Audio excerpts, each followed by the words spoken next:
ಖರ್ಗೆ ಅವ್ರು ಕೇಳ್ತಾ ಇರೋದು ಒಂದು, ರಿಜಿಸ್ಟರ್ ಆಗದೆ ಇರುವಂತಹ ಸಂಘ ರಿಜಿಸ್ಟರ್ ಆಗಿದ್ರೆ ಡಾಕ್ಯುಮೆಂಟ್ಸ್ ಅನ್ನ ತಂದು ತೋರಿಸಿ ನಾವು ಯಾವುದೇ ರೀತಿಯ ನಿರ್ಬಂಧ ಅದಕ್ಕೆ ಹೇರಲ್ಲ ಅಂತ. ಹಂಗಂತ ಮಾತ್ರಕ್ಕೆ RSS ರಿಜಿಸ್ಟರ್ ಆಗೇ ಇಲ್ವಾ ಅಂದ್ರೆ ಆಗೇ ಇಲ್ಲ ಆಬ್ವಿಯಸ್ಲಿ.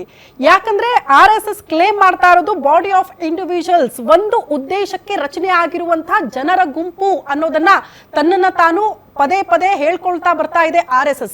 ಈಗ ತಾನೇ ಹೇಳ್ತಾ ಇದ್ರಲ್ಲ ಯಾರೋ ಮೂರು ಬಾರಿ RSS ಬ್ಯಾನ್ ಆಗಿದೆ ದೇಶದಲ್ಲಿ, ಬಟ್ ಅದನ್ನ ರಾಜ್ಯ ಸರ್ಕಾರ ಮಾಡಿದ್ದಲ್ಲ, ಬದಲಾಗಿ ಕೇಂದ್ರ ಸರ್ಕಾರ ಮಾಡಿರೋದು ಅಂತ ಆಗ್ಲೇ ನಾನು ಕ್ಲಾರಿಟಿ ಕೊಟ್ಬಿಟ್ಟೆ.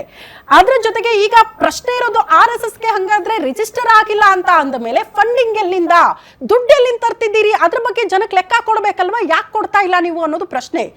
RSSಗೆ ಫಂಡಿಂಗ್ ಎಲ್ಲಿದೆ ಅನ್ನೋದ್ರ ಜೊತೆಗೆ RSS ಅಡಿಯಲ್ಲಿ ಹಲವು ಸಂಘ ಸಂಸ್ಥೆಗಳು ಕೆಲಸ ಮಾಡ್ತಾ ಹೋಗುತ್ತೆ. ಪ್ರಮುಖವಾಗಿ ರಾಷ್ಟ್ರೀಯ ಸೇವಾ ಭಾರತಿ ನೋಂದಾಯಿತ ಸಂಘ ಸಂಸ್ಥೆ ಅದು.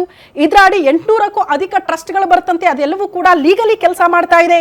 ABVP ವಿದ್ಯಾರ್ಥಿಗಳಿಗೆ ಸಂಬಂಧಪಟ್ಟಂತಹ ಒಂದು ಸಂಘ ಸಂಸ್ಥೆ, ಅದು ಕೂಡ RSS ಅಡಿಯಲ್ಲೇ ಕೆಲಸ ಮಾಡ್ತಾ ಇದೆ. ಬಟ್ ಅದು ಕೂಡ ರಿಜಿಸ್ಟರ್ ಆಗಿದೆ 1860ರ ಕಾಯ್ದೆ ಅಡಿಯಲ್ಲಿ ತಾನು ರಿಜಿಸ್ಟರ್ ಮಾಡಿಕೊಂಡೆ ಕೆಲಸ ಮಾಡ್ತಾ ಇದೆ.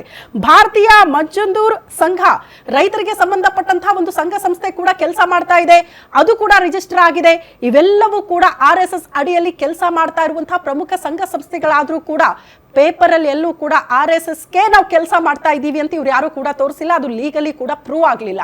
ಬಟ್ ಹಿಂಗಂದ ಮಾತ್ರಕ್ಕೆ ಇದನ್ನ ಬ್ಯಾನ್ ಮಾಡಬಹುದಲ್ವಾ ರಾಜ್ಯ ಸರ್ಕಾರ ಅಂತ ಬಹುತೇಕರು ಪ್ರಶ್ನೆ ಮಾಡ್ತಿದ್ದಾರೆ. UAPA ಆಕ್ಟ್ ಅಡಿಯಲ್ಲಿ ಬ್ಯಾನ್ ಮಾಡುವಂತಹ ಹಕ್ಕಿದೆಯಾ ರಾಜ್ಯ ಸರ್ಕಾರಕ್ಕೆ ಅಂದ್ರೆ ಹಕ್ಕಿದೆ, ಬಟ್ ರಾಜ್ಯ ಸರ್ಕಾರಕ್ಕಲ್ಲ, ಬದಲಾಗಿ ಕೇಂದ್ರ ಸರ್ಕಾರಕ್ಕೆ ಅಂತ.